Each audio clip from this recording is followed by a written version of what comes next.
안녕하세요. 오늘도 사연살롱을 찾아주셔서 감사합니다. 39살 미혼 여성입니다. 이렇게 미혼이라고 저를 소개할 때면 자연스레 떠오르는 기억이 하나 있어요. 사실 5년 전에 제가 결혼을 할 뻔했거든요. 그렇다 보니 가끔 누군가 결혼을 한다고 하거나 저에게 결혼했는지 물어보기라도 하면 반갑지 않은 그때의 기억이 떠오르곤 하는데, 만약 그때 결혼을 했다면 나는 지금 어떤 삶을 살고 있을까 하는 하나마나한 생각을 하는 저를 발견할 때가 있는데요. 역시나 그 결혼은 하지 않는 것이 저에겐 천만다행이었고, 지금에야 하는 말이지만 처음부터 이루어질 수 없는 거였어요. 하지만 저도 여자이기에 운명 같은 남자를 만나 사랑받으며 행복하고 싶었고, 그때는 남편이 될 뻔한 그 남자를 그런 운명이라 여기며 행복한 미래를 꿈꿨었는데, 안타깝게도 그런 행복한 미래는 저희 것이 아니었어요. 그래도 아무것도 몰랐던 4년의 연애를 떠올리면 그건 그거대로 그리 나쁜 기억은 아니었는데요. 30을 넘어 만나게 된 남자친구는 연애하는 동안 저를 정말 아끼고 사랑해 주었어요. 그러다 연애 3년을 넘기면서 남자친구는 이제는 우리가 결혼할 때가 됐다고 생각했는지 자꾸만 저에게 결혼에 대해 얘기를 했고, 저는 본의 아니게 번번이 아직은 결심이 서지 않는다며 남자친구의 프로포즈를 거절했는데, 그건 저에게 가슴 아픈 사연이 있었기 때문이었어요. 저희 부모님이 6년 전에 일어난 큰 사고로 아빠는 돌아가시고 엄마는 크게 다치셨거든요. 게다가 엄마는 그 사고의 후유증으로 하반신 마비가 되셨고, 설상가상으로 사고의 충격 때문인지 심한 우울증이 왔는데요. 아무래도 함께 겪은 사고로 아빠를 떠나보내게 되면서 엄마는 자신의 마음을 꽁꽁 닫아버린 것 같았어요. 그때 당시 저는 한참 직장을 다니고 있을 때였고, 제가 하는 일이 워낙 퇴근이 늦은 일이라서 엄마가 퇴원한 후엔 어쩔 수 없이 엄마가 집에 혼자 있는 날이 많았는데, 엄마는 제가 있는 동안은 평소처럼 행동하려 애를 쓰는 것 같았지만 역시나 무리를 하는 것처럼 보였어요. 그러다 엄마에겐 아버지나 다름없는 큰삼촌이 엄마를 보러 집에 오셨고, 큰삼촌은 엄마의 상태를 보더니 저에게 강력하게 엄마를 요양시설로 보내자고 하셨어요. 그때까지 저는 몸과 마음이 힘들긴 했어도 그런 생각을 한 번도 하지 않았기 때문에 큰삼촌 말에 저는 놀랄 수밖에 없었고, 급기야 그런 말을 하는 큰삼촌과 부딪히게 되었는데요. 삼촌, 엄마 이제 휠체어도 탈 수 있는데 뭐하러 요양원에 가자고 하세요? 그야, 네가 힘드니까 그렇지. 그리고 네가 오면 이미 한밤중인데 그러면 네 엄마는 네가 올 동안 이 좁은 집에 갇혀있는 거잖아. 그야, 그건 제가 앞으로 업무량 조절하면 돼요. 집에 와서 일을 해도 되고요. 그리고 저 하나도 안 힘들고 엄마도 요양원 같은 곳 가고 싶지 않을 거예요. 그건 네 생각이지. 내가 이미 네 엄마랑 다 얘기했다. 미자, 네가 말해봐. 지은아, 큰삼촌 말이 맞아. 엄마는 여기보다 요양원에 가 있는 게 나을 것 같아. 엄마, 그게 무슨 소리야? 그럼 나 혼자 이 집에 있으라고? 엄마가 있으면 너도 이래저래 신경이 많이 쓰이잖아. 엄마도 예전처럼 너 챙기지도 못하고 하물며 청소기 하나도 제대로 밀 수가 없는데 그것도 엄마한테는 고역이야. 들었지? 너도 너지만 네 엄마도 힘들어서 내린 결정이니 너는 그냥 우리가 하자는 대로만 해. 그리고 너도 곧 있으면 30인데 시집 안 갈 거야. 어떤 남자가 친정에 몸 불편한 장모 혼자 있는 걸 반기겠어. 삼촌도 참, 그런 남자랑 제가 왜 결혼을 해요. 그리고 저 삼촌이 아무리 그렇게 말씀하셔도 엄마 요양원에 못 보내요. 저 평생 결혼 못하고 엄마랑 살아도 괜찮아요. 땡! 하늘에서 네 아버지가 듣고 참 좋아하겠다. 잔말 말고 네 엄마는 나한테 맡겨. 너는 가끔 네 엄마 보러 오면 돼. 너는 그냥 예전처럼 네 인생 재미나게 살란 말이야. 앞길이 구말린데 뭐 때문에 벌써부터 고생을 하겠다고 그래. 너는 그냥 남들 하는 거 다 하고 살아. 연애도 하고 결혼도 하고. 알겠어? 됐어요.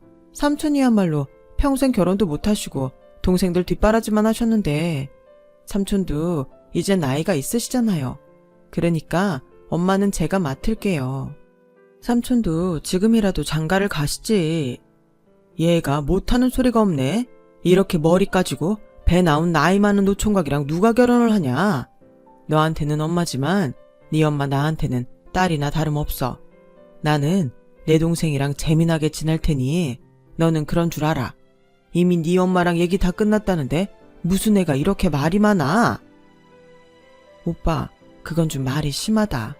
지은아, 엄마가 가고 싶어서 그래.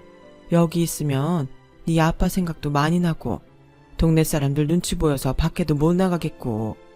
그래서 엄마가 삼촌한테 가고 싶다고 했어. 그러니까 지은아, 엄마 가게 해줘. 응? 요양원이라고 해봤자 그렇게 멀지도 않아.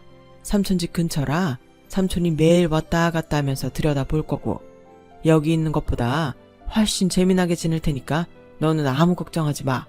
돈 걱정도 하지 마. 삼촌이 다 알아서 할 거니까. 저는 그렇게 온우이가 짜고 요양원을 가겠다고 고집을 피우니 더는 말릴 수 없었어요. 그래서 엄마는 요양원에서 지내게 되셨고 여러 지방을 돌며 전기설비 일을 하시는 삼촌은 바쁜 와중에도 언제나 저희 엄마를 살뜰히 챙겨주셨는데 다행인지 불행인지 30을 넘기고 만나게 된 남자친구는 저희 엄마의 이야기를 듣고도 자기는 아무 상관없다면서 저와 결혼을 하고 싶어 했어요. 우리 만난 지 이제 4년 넘었어. 이러다가는 5년도 금방이야. 내가 그동안 자기한테 결혼하자는 말을 몇 번이나 한 줄 알아? 혹시 나랑은 결혼할 마음이 없는 건 아니지? 그럼 나도 오빠랑 결혼하고 싶지. 근데 우리 집 사정 오빠도 알잖아. 결혼은 뭐 우리 둘만 해? 오빠네 집에서 어떻게 생각할지 모르잖아. 그리고 지금이야 오빠는 아무 상관없다고 하지만 현실은 다를 수도 있고 괜히 오빠한테 짐이 되고 싶지 않아서 그래. 나한테 시간을 좀 더 주면 안 될까? 얼마나 더? 5년? 10년? 그럼 너랑 나 몇 살인지 계산은 해봤어? 내가 분명히 괜찮다고 했잖아. 그리고 요양원에 계신데 신경 쓸 일이 뭐가 있어. 오히려 어머니랑 떨어져 있으니까 나랑 결혼해서 자주 뵈러 가면 그게 더 좋은 거 아니야? 아마 어머니도 그걸 더 좋아하실걸? 그야, 우리 엄마는 그러겠지. 그럼 됐잖아. 그러지 말고 이번엔 내가 하자는 대로 하자. 어머니한테 연락드려서 말씀드려. 찾아가 뵌다고. 설마 나 만난다는 말도 여태 안 한 거 아니지? 그럴 리가. 우리 엄마도 당신 몸이 그러니까 먼저 말은 못 하시는 거지. 은근 오빠 보고 싶어 해. 으이그, 그거 봐. 우리 모두 다 원하는 걸 왜 너만 몰라? 그럼 우리 올해는 넘기지 말고 꼭 결혼하는 거다. 나 우리 엄마한테 너랑 결혼한다고 말한다. 이게 맞는 건지 틀린 건지 저는 가늠할 수조차 없이 그렇게 결혼을 하기 위한 첫 발을 내밀게 되었어요. 사실 남자친구의 집에서 연애만 하다 허송세월만 보내지 말고 선을 보라고 남자친구를 압박하는 눈치였거든요. 그래서인지 남자친구는 무조건 올해는 결혼해야 한다고 고집을 피웠고 남자친구의 사정을 모두 안 저는 제가 아니면 안 된다며 저와 결혼을 원하는 남자친구의 바람을 그때는 외면하고 싶지 않더라고요. 아마도 제 안에 저도 모르게 이렇게 질질 끌다가는 남자친구가 지쳐서 저를 떠날지도 모른다는 불안감을 느꼈던 것 같아요. 그렇게 저는 처음으로 남자친구를 저희 엄마에게 소개했고 큰삼촌의 말이 맞았는지 집에서보다는 훨씬 안정된 엄마는 그날따라 유독 기분이 좋았는지 여신 다정하게 웃으며 남자친구를 반겼는데요. 어서 와요. 내가 보다시피 몸이 이래서 멀리까지 오게 했네요. 운전하느라 피곤했죠? 아닙니다. 서울이랑 그렇게 멀지 않은데요. 저 지은이 데리고 드라이브 겸 어머니 뵈러 자주 올게요. 그래도 되죠? 그래요. 어쩜 성격이 그렇게 좋아요? 부모님이 훌륭하게 잘 키우셨네. 멀려. 저희 부모님은 항상 바쁘셔서 저 혼자 컸는걸요. 형제도 없어서 외로움도 많이 타고요. 그래서 지은이랑 올해는 꼭 결혼하고 싶어요. 어머니, 허락해 주실 거죠? 저는 저희 엄마한테도 한치의 망설임 없이 살갑게 이야기를 하는 남자친구가 그날따라 더 좋았어요. 어쩐지 저도 의지할 수 있는 누군가가 생긴 그런 기분이 들었거든요. 하지만 저에게도 넘어야 할 산이 있었고 그 산은 남자친구의 집에 처음으로 인사를 가는 거였는데 집 안에 발을 들여놓는 그 순간부터 숨이 탁 하고 막혀왔어요. 한눈에도 깐깐해 보이는 남자친구의 어머니가 저를 빤히 쳐다만 보셨거든요. 엄마, 사람이 왔는데 왜 그러고 계세요? 지은아, 우리 엄마셔. 아빠는 어제부터 제주도 출장이라 다음에 봐야 할 것 같아. 아, 그래? 안녕하세요. 이지은이라고 합니다. 경훈이 오빠 여자친구예요. 그래요. 이왕 왔으니 여기 와서 앉아요. 경훈이한테 대충 들어서 아가씨에 대해서 알고는 있으니 자기소개는 그만하고. 저는 말 한마디 한마디마다 저를 반가워하지 않는 어머니의 태도에 그만 어떻게 해야 할지 당황할 수밖에 없었고 남자친구는 그런 제 손을 꽉 잡아주었는데 그때부터 저는 예감했던 것 같아요. 이 결혼을 허락받기까지 순탄하지 않을 것이라는 걸요. 하지만 넘어야 할 산이라면 여기서 물러날 수 없다고 마음을 다잡았고 끝내 올 것이 오고야 말았죠. 저기 말 놔도 되지? 내가 그쪽보다 한참 어른이니까. 네, 괜찮습니다. 그래, 둘이 아주 좋아 죽는다고? 그래서 둘 다 결혼을 하고 싶고? 그의 어머니는 저를 뚫어져라 쳐다보며 물었어요. 그 눈빛이 얼마나 매섭던지 어머니와 눈이 마주치던 그 순간 뇌 정지가 오는 것 같았어요. 그러자 남자친구는 자기가 나서서 이 어색하고 살벌한 분위기를 어떻게든 수습하려 애를 썼지만 소용이 없었죠. 엄마, 뭘 그렇게 무섭게 쳐다봐? 내가 사랑하는 사람이야. 그래서 어쩌라고? 네가 사랑하는 사람 나도 사랑하라고? 너도 참 내 아들답지 않게 애가 어쩜 그렇게 물러 터지냐? 사랑이 밥이 나와 돈이 나와. 듣자 하니 저쪽 어머니 평생 불구로 살아야 할 텐데 넌 현실적으로 생각은 해본 거야?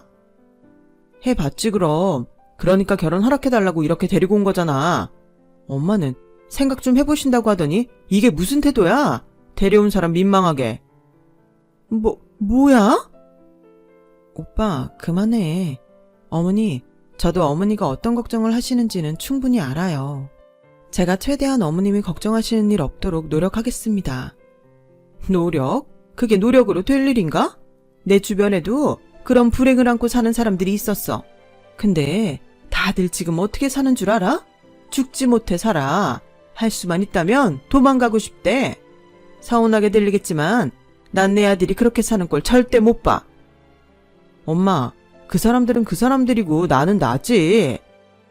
시끄러워. 사람 사는 거 다 똑같아. 너는 멀쩡한 집안 여자 데리고 와도 내 마음에 들까 말까인데 도대체 무슨 생각으로 여기까지 얘를 데리고 온 거야? 너 평생 쟤네 집에 봉사활동하고 싶어? 순간 그 봉사활동이라는 말이 제 가슴에 날아와 꽂혔고 저 정도로 반대하는데 이 결혼을 해봤자 뭐가 얼마나 행복할까. 이곳까지 제 발로 온 제가 한심하게만 느껴졌는데요. 그런 제 마음을 알았던 건지 남자친구는 제 손을 더욱 세게 잡았어요. 엄마, 지금 한 말 당장 사과해. 나는 사랑해서 지은이랑 결혼하고 싶은 거지. 엄마처럼 다른 계산은 하지 않았어. 그뿐이야. 그래? 그럼 현실적으로 좀 묻자. 지은이라고 했나? 집에 돈이 얼마나 있어? 엄마 요양원에 계신다며. 그럼 그 돈도 만만치 않을 텐데? 그 정도는 내 아들한테 의지하지 않고 해결할 수 있나? 지금이야 내가 속물처럼 보일 수도 있겠지만 이게 현실이야. 사랑 타령하는 니들은 무슨 일이든 그 잘난 사랑으로 다 극복할 수 있을 것 같지? 천만에 사랑도 다 조건이 따라야 지속되는 거야. 나는 내 아들이 그런 힘든 고생을 할 니네 집에 장가가는 걸 원치 않아. 그러지 말고 이쯤에서 둘이 정리하는 게 어때? 혹시 알아? 우리 아들보다 훨씬 좋은 남자가 기다리고 있을지도 모르잖아? 저는 더 이상의 말을 듣고 싶지 않았어요. 몇 분이건 몇 시간이건 더 앉아 있어봤자 돌아오는 건 상처뿐일 것 같더라고요. 그래서 제 손을 잡고 있던 남자친구의 손을 뿌리치고 그 자리에서 일어나 버렸고, 남자친구 어머니는 드디어 자기 말이 먹혔구나 싶었는지 얼굴에 미소까지 띠며 먼 산을 바라보셨는데, 이대로 나가기는 너무 억울해 한 소리 하려는 그 순간 남자친구가 저를 향해 고개를 절레절레 흔드는 모습이 보였어요. 왜? 나가려고 일어선 거 아니었어? 나가는 문은 네가 들어왔던 그 문이야. 조심히 가라. 엄마, 정말 해도 해도 너무해. 지은아, 나가자. 우리 엄마 말 신경 쓰지 마. 결혼은 너랑 나랑 둘이 하는 거고, 너한테 상처 주는 엄마라면 안 보면 그만이야. 뭐? 안 봐? 너 지금 그게 널 낳고 키워준 네 엄마한테 할 소리야? 그럼 엄마는 남의 귀한 딸한테 그게 할 소리야? 됐어. 나중에 아빠 오시면 그때 다시 얘기해. 지은아, 가자. 남자친구는 그렇게 제 손을 다시 잡고 집을 나가려 했어요. 하지만 여전히 이대로 그냥 가기엔 분이 풀리지 않았고, 남자친구가 원하지 않는다는 걸 알지만 도저히 목구멍까지 올라온 말을 참을 수는 없었는데요. 오빠, 그냥 오늘은 나 혼자 갈게. 그리고 어머니, 제가 원하지도 않는데 찾아온 것 같아 죄송해요. 하지만 방금 저한테 하셨던 말씀들 하나같이 불쾌하네요. 제가 마음에 안 드실 수도 있어요. 하지만 말을 꼭 그렇게 하실 필요는 없는 거 아닌가요? 적어도 제대로 된 어른이라면요. 저도 저희 부모님이 한순간에 그렇게 되실 줄은 꿈에도 몰랐어요. 어머니는 절대 그런 일이 일어나지 않을 거라고 장담할 수 있으세요? 사람 일을 모르는 건데 그렇게 아무렇지 않게 상처 주시는 거, 그거 나중에 전부 어머니한테 돌아갈 수도 있어요. 뭐? 너 지금 나 저주하냐? 똑같은 꼴 당해봐라 뭐 그런 거야? 이게 아주 웃기지도 않네. 당장 내 집에서 나가. 내 아들도 이제 그만 만나고, 알겠어? 저는 그 말에 뒤도 돌아보지 않고 제 가방을 챙겨서 그 집을 나왔어요. 다시는 이 집에 올 일 따위는 없다고 생각하면서요. 예쁜 꽃과 나무들로 잘 꾸며진 마당이 있고 큰 대문이 있는 화려한 남자친구의 집은 그렇게 겉보기와 달리 전혀 저에게는 따뜻하지 않았었죠. 하지만 남자친구는 그런 반대에도 불구하고 여전히 물러서지 않았고, 급기야 집을 나왔다며 큰 여행 가방을 끌고 저희 집을 찾아왔는데요. 아무리 남자친구의 사랑이 대단하다고 해도 저는 자신이 없더라고요. 오빠, 아무리 생각해도 나는 오빠 짝이 아닌 것 같아. 우리 그냥 좋았던 기억만 남기고 여기서 그만하자. 나 더는 상처받고 싶지 않아. 오빠도 알잖아. 나 오빠 처음 만났을 때 우리 아빠 보내고 엄마 그렇게 돼서 많이 힘들어했던 거 기억하지? 나 그거 다시 하고 싶지 않아. 지은아, 미안해. 내가 좀 더 설득하고 너를 데리고 갔어야 했는데 내 생각이 짧았어. 우리 엄마가 널 보면 조금은 생각이 달라질 거라고 생각했거든. 나도 이번에 우리 엄마한테 정말 실망했어. 그래서 이렇게 너한테 온 거야. 내가 말했잖아. 나 우리 엄마 안 보고 살 수 있어. 정말이야. 오빠, 오빠랑 어머니는 철륜이야. 그게 될 것 같아? 아니, 오히려 오빠가 이러면 오빠 어머니는 다 나 때문이라고 생각하실걸? 그러니까 우리 이만 헤어지자. 야, 이지은, 너는 그렇게 간단하게 나랑 헤어질 수 있어? 나는 다 버리고 너 하나 선택하겠다고 이러는 건데 너는 그런 나한테 헤어지자고? 너한테는 내가 고작 그 정도밖에 안 됐니? 나라는 존재가 네 자존심보다 못해? 저는 그 말에 울컥 눈물이 나오고 말았어요. 누구보다 남자친구를 원했던 건 저였으니까요. 저에게 남자친구는 부모님 사고 이후 찾아온 유일한 안식처였어요. 그런 안식처를 잃게 되는 그런 결정이 저라고 뭐 쉬웠겠냐고요. 이건 절대 제 자존심 때문에 결정한 그런 문제가 아니었어요. 나도 오빠랑 헤어지기 싫어. 하지만 어머니 말씀대로 현실이잖아. 난 나보다 우리 엄마가 상처받는 것도 싫고 운 좋게 결혼했다고 쳐도 살면서 계속 그런 눈치 보고 살아야 할 텐데 내가 자신이 없어서 그래. 오빠한테 안 좋은 모습만 보여줄 것 같고. 그래, 네 마음 다 이해해. 근데 그냥 날 더 믿어주면 안 될까? 지난번 같은 일 내가 다시는 일어나지 않게 할게. 내가 내 전부 다 걸고 너랑 니네 어머니 지킬게. 응? 참, 사람 마음이 간사해요. 남자친구의 절절한 그 지켜주겠다는 말이 뭔지 저는 또다시 흔들렸고 그렇게 저희 집에서 남자친구와 함께 지내게 되었는데요. 마치 결혼을 한 신혼부부처럼 그 순간은 퍽 행복했어요. 하지만 그런 행복도 오래가지는 않았는데 남자친구가 저희 집에 온 지 2주 정도가 지나자 어떻게 알았는지 남자친구 어머니가 저에게 단둘이 만나서 얘기 좀 하자고 연락을 해오셨죠. 처음엔 또 무슨 말을 하려고 그러나 싶어 바쁘다고 거짓말을 했는데 안 그러면 회사에 찾아오겠다는 그 말에 제가 알겠다고 퇴근 후 만나자고 했고 이윽고 저는 남자친구에게는 회식이 있다고 거짓말을 한 뒤 그의 어머니가 오라고 했던 한정식 집으로 가게 됐어요. 그리고 예상했던 대로 여전히 저를 못마땅한 얼굴로 보는 그의 어머니를 볼 수 있었는데요. 제가 자리에 앉자마자 기다렸다는 듯 서빙하는 직원들을 모두 내보낸 그의 어머니는 이런 말을 쏟아내기 시작했어요. 내 아들 지금 그쪽 집에 있지? 내가 몰라서 가만히 있는 게 아니야. 네, 맞아요. 오빠 저희 집에 있어요. 제가 헤어지자고 했는데 오빠가 먼저 그렇게 할 수 없다고 해서요. 그래도 그렇지. 아직 결혼도 안 한 남녀가 그렇게 한 집에 있으면 되겠어? 괜히 동네에 둘이 동거한다고 소문만 퍼지지. 그러지 말고 살살 구슬려서 경훈이 집에 보내. 제가 왜 그래야 하죠? 어머님이 하세요. 저는 가겠다고 하면 붙잡을 생각은 없습니다. 어머, 전에 우리 집에 왔을 때랑 지금은 뭔가 태도가 많이 달라졌네? 나는 뭐 그때보다 지금이 솔직한 것 같아서 나쁘지 않아. 그럼 내가 100번 양보해서 제안 하나 할게. 둘이 결혼해. 그리고 이거. 그게 뭐죠? 어머니 요양원에 계시면 돈이 많이 필요할 텐데 그때 쓰라고 주는 거야. 근데 대신 너는 이제부터 니네 엄마한테 돈만 보내. 내가 그 돈 평생 주겠다는 소리야. 네? 무슨 말인지 잘 모르겠는데요. 머리가 생각보다 더 나쁘네? 이제부터 니네 엄마랑 너 연 끊고 살라는 소리야. 어차피 요양원에 계시잖아. 그럼 다달이 돈만 보내면 되는 거 아니야? 우리 식구들한테는 그냥 친정이 미국이라 자주 못 본다고 얘기해. 어때? 네가 손해볼 제안은 아니지? 그러니 이만 내 아들은 집에 보내줬으면 좋겠어. 내 마음 바뀌기 전에 이 돈부터 챙기고.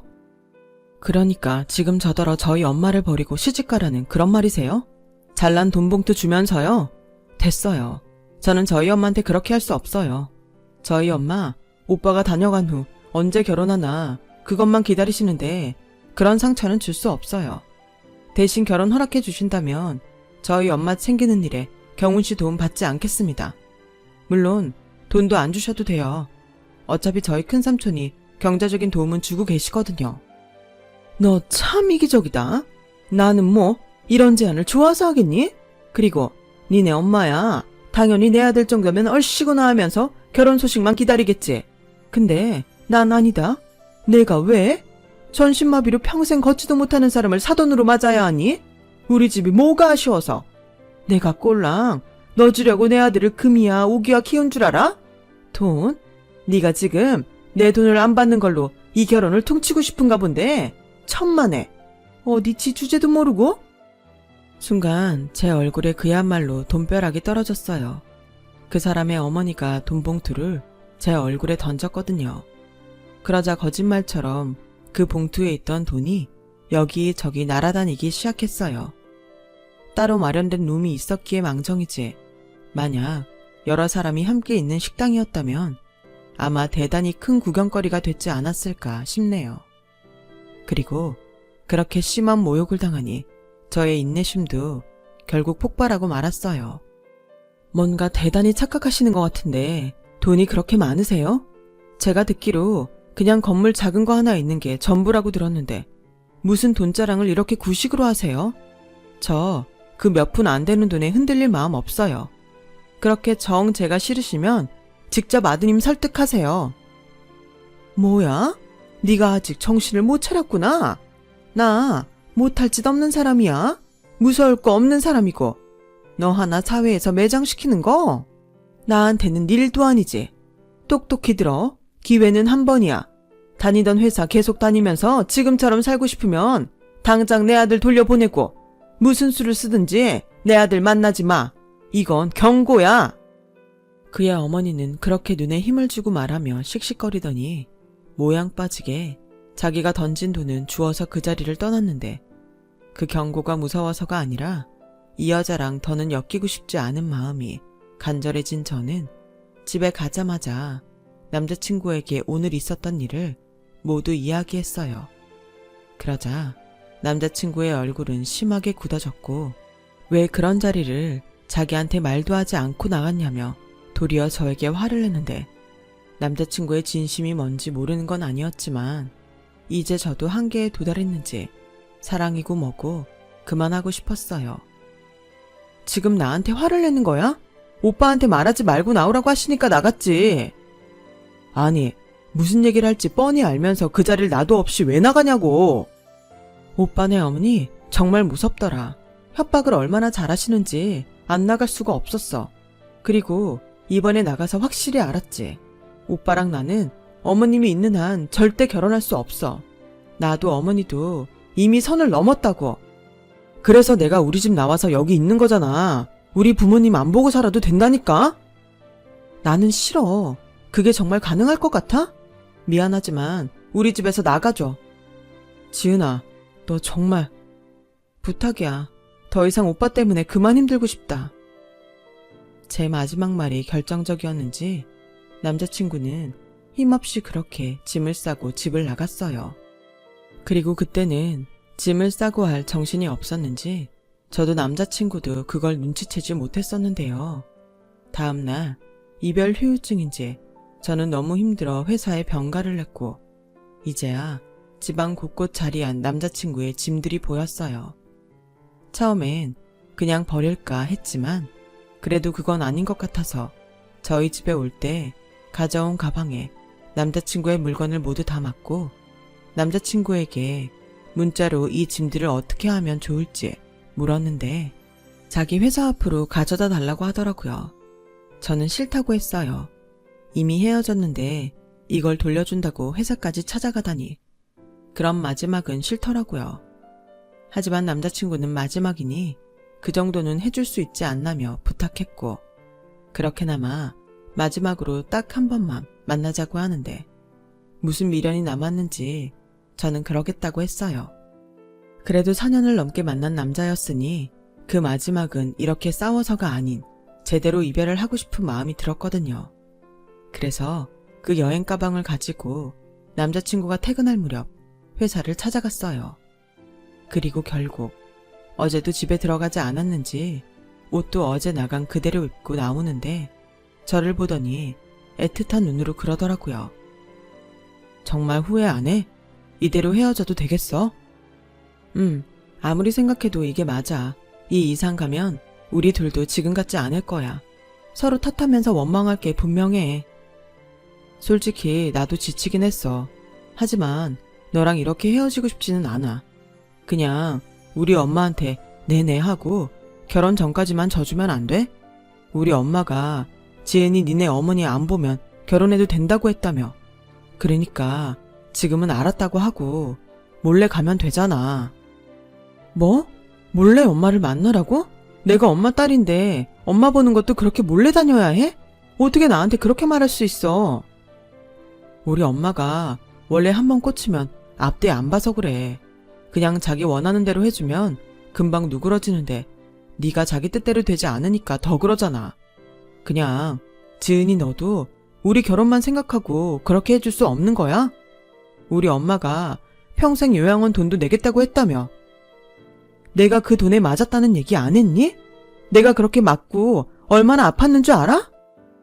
돈이잖아. 돈이 무거운 것도 아니고 날카로운 것도 아닌데. 마음이 아팠다고 그런 돈 봉투나 맡고 있는 내가 너무 한심해서 견딜 수가 없었다고. 이런 말까지 안 하려고 했는데 오빠네 어머니 정말 매너 없어.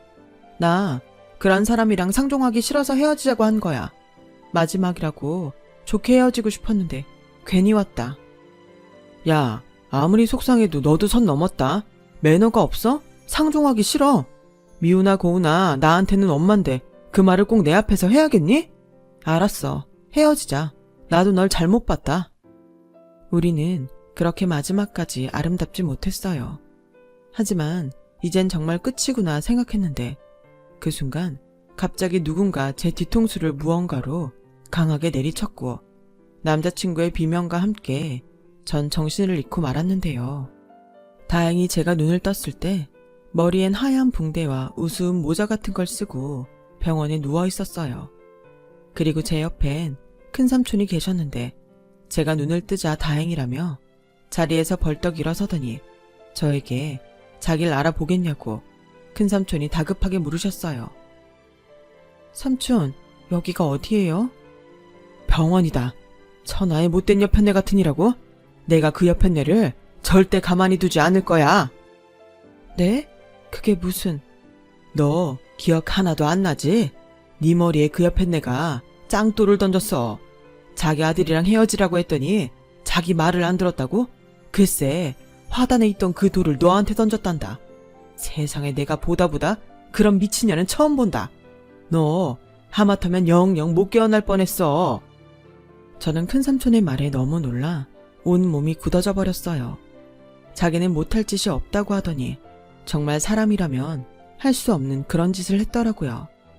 다행히 저는 가벼운 뇌진탕 진단을 받았어요.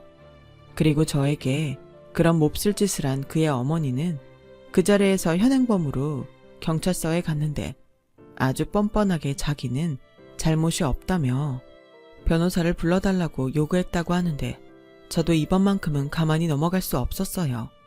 도저히 용서가 되지 않았거든요. 삼촌, 설마 엄마도 나 이렇게 된 거 알아요? 아니, 삼촌 마음이야 100번 1000번 말하고 싶지. 근데 네 엄마 몸도 성하지 않은데 차마 말을 못했어. 대신 거기 직원한테는 대충 말을 해두긴 했는데 그쪽도 우리 사정을 알아야 대처를 하니까. 아, 네. 근데 엄마한테는 앞으로도 계속 비밀로 했으면 좋겠어요. 알아봤자 속만 상할 테니까요. 으이그 착해 빠져서는. 너는 도대체 어쩌다 그런 여편네랑 엮인 거야? 너 행여 그놈이 싹싹 빌어도 받아주지 마라. 그런 집이랑은 엮이면 너만 손해야. 경찰서에서도 자기 재산 좀 있다고 까부는 것 같은데 내가 아주 그 코를 납작하게 해줄 작정이니까 너는 그냥 네 몸만 생각해. 뇌진탕이라고 했지만 머린데 내가 걱정이 이만저만이 아니야. 죄송해요. 저까지 삼촌 신경 쓰이게 해서. 죄송은 무슨? 너는 내 하나밖에 없는 조카야. 조카 딸도 딸인데 무슨 그런 말이 있어. 니네 엄마도 그렇고 너도 그렇고 나한테는 내 목숨보다 귀해. 큰삼촌은요, 정말 자기 인생은 하나도 없는 것처럼 온전히 가족들을 위해 산 사람이에요. 저희 엄마 아래로 작은 삼촌이 계시지만 작은 삼촌은 결혼 후 아이 생각은 없다고 해서 조카는 제가 유일했는데 그래서인지 말은 퉁명스럽긴 해도 제 일이라면 아무리 멀리 있어도 만사 제쳐놓고 오는 사람이 바로 큰삼촌이었어요. 그렇다 보니 이 일로 저희 큰삼촌도 꼭지가 완전히 돌았고 이윽고 경찰서에 저도 큰삼촌과 함께 가게 됐는데요. 그 자리에선 여전히 저를 노려보며 자긴 아무 잘못이 없다는 듯 팔짱을 끼고 다리를 꼬고 있는 그 남자의 어머니를 보게 됐어요. 그리고 처음 보는 그 사람의 아버지도 보게 됐죠. 나는 잘못이 하나도 없어. 저 요망한 게 자꾸 말을 안 듣고 내 아들을 만나고 다니니까 그냥 경고만 한 거라고. 어느 애미가 아들 신세 망치는 꼴을 그냥 두고만 보겠냐고. 엄마, 그건 엄마가 잘못 안 거라니까. 우리 그날 완전히 헤어졌어. 지은이 집에 있던 내 짐가방 지은이가 돌려주러 온 것뿐이야.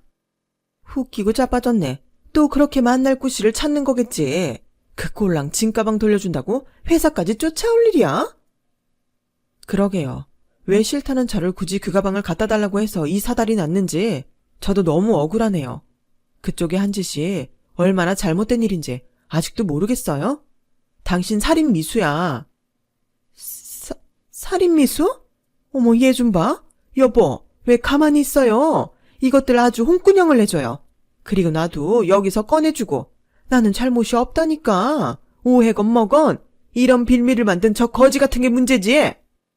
이 옆엔 내가 벌써 노망이라도 든 거야? 아니, 어디 귀한 남의 딸 보고 거지 같대. 당신이 여기서 나갈 수 있을 것 같아. 꿈깨. 당신 여기서 환갑이고 칠순이고 보내게 해줄게. 어머, 여보. 뭘 잘했다고 날 불러.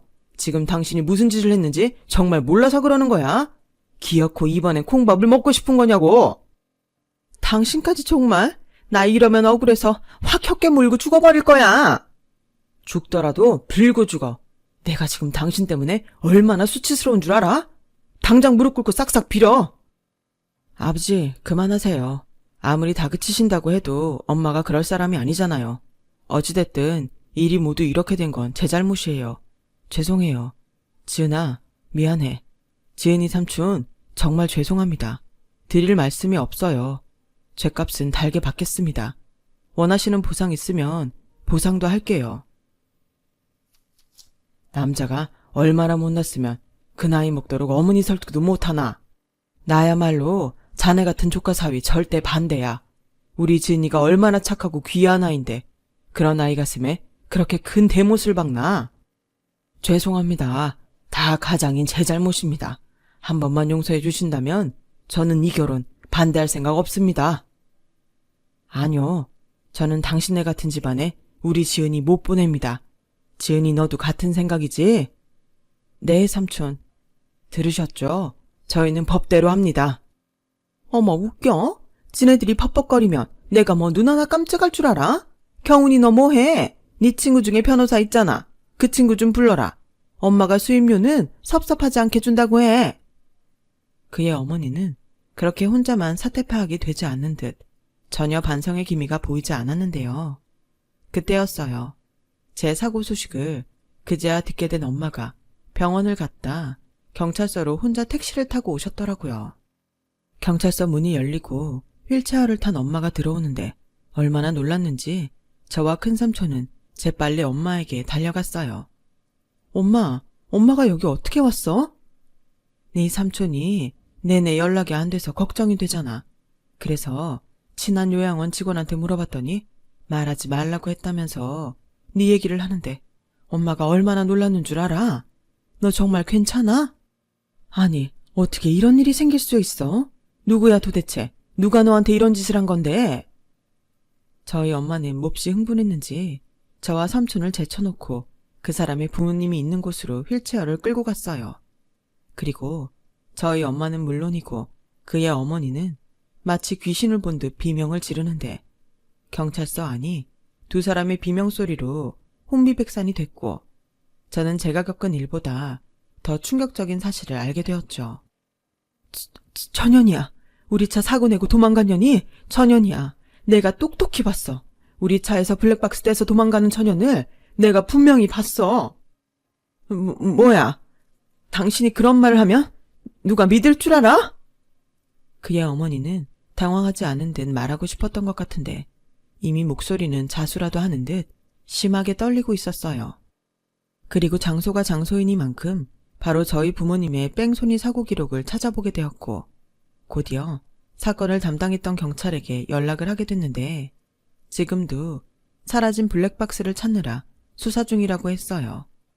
그러자 그 충격인지 남자친구는 자리에 맥없이 털썩 주저앉았고 그 입에서 저와 저희 가족이 6년 동안 기다린 말이 나왔는데요. 듣고도 믿기지 않았어요. 그 블랙박스 저희 집에 있어요. 안방 장롱 맨 아래 서랍이요. 차마 찍힌 영상은 못 봤지만 저희 엄마가 범인이라면 그게 맞을 거예요. 아니야. 거짓말이야. 아니에요. 제가 헛걸 본 거라고요. 아니 그런 물건이 어떻게 내 집에 있을 수 있겠냐고요. 이건 말이 안 되는 거죠. 너 빨리 잘못 말한 거라고 말해. 어서. 엄마, 이제 그만해. 어떻게 사람이 그럴 수 있어? 엄마가 낸 사고로 지은이 아버지는 세상을 떠났다고. 지은이 어머니 저렇게 만든 사람이 엄마면서 어떻게 지은이한테 그렇게 막대할 수가 있어? 나 세상에서 엄마가 가장 창피해. 뭐라고? 내가 지금껏 너를 어떻게 키웠는데 고작 엄마가 실수 좀 한 걸 가지고 어떻게 그렇게 말할 수 있어? 실수? 당신은 사람을 죽게 했고 죽일 뻔했는데 그게 실수야? 당신이 그러고도 사람이니? 미안하다.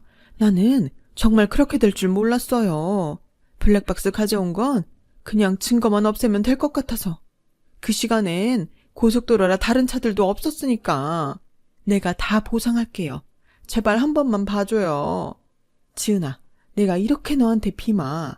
제발 용서해 주렴. 닥쳐. 그 더러운 입으로 내 딸 이름 부르지 마. 대충 얘기 들어보니 당신이 내 딸한테 함부로 한 모양인데 당신 절대 용서하지 않을 거야. 내 남편 죽이고 나도 내 딸도 저렇게 만든 당신 죄값 내가 톡톡히 치르게 할 테니 각오해. 당신 그 찬란 인생도 이젠 끝이야. 제발 여보, 경훈아. 그의 어머니는 그렇게 애원하는 듯 빌었어요. 하지만 가족들도 그의 어머니 손을 잡아주지 않았죠. 결국 그의 어머니는 무기징역을 받게 됐어요. 남자친구와 남자친구 아버지는 어머니이자 아내의 돌이킬 수 없는 범죄에 그만 충격을 받고 저희 엄마가 그랬듯 심한 우울증을 앓게 된 것 같았는데 남자친구가 마지막이라며 이런 말을 저에게 하더라고요. 우리 엄마가 한 짓 절대 용서받을 수 없다는 거 알아. 대신 내가 평생 사죄하는 마음으로 살게. 미안해. 정말 미안해. 지금 생각하면 남자친구도 참 불쌍해요. 자기 어머니 때문에 남은 인생을 불행하게 살게 됐잖아요. 하지만 저는 아무 말도 해줄 수 없었어요. 제가 그랬듯 가족이기에 감내해야 할 부분이라고 생각했거든요. 그도 그럴 것이 아무리 남자친구가 고통스러워한들 아버지와 남편을 잃은 저희 가족의 슬픔보다 더 고통스럽겠어요? 그래서 그건 그것대로 남자친구의 몫으로 남겨두기로 했어요. 그리고 딱 한 번 제가 그 사람의 어머니를 면회하러 간 적이 있었어요. 그 여자는 제가 아직도 자기 아들을 사랑해 자기를 용서해 줄 거라는 희망을 품었는지 기대에 찬 얼굴이었는데 그 얼굴에 대고 그 여자가 저에게 그랬듯 똑같이 이렇게 말했어요. 생각해보니 당신한테 고마운 게 딱 하나 있어요. 결혼 반대해준 거. 만약 당신이 결혼을 허락해서 내가 당신 며느리가 됐다고 생각하면 정말 끔찍해. 행여 무슨 수를 써서라도 여기서 나올 수 있다는 희망은 갖지 마요. 나랑 저희 엄마가 돌아가신 아빠를 걸고 그것만은 평생 막을 테니까. 그게 그 사람과 마지막이었어요.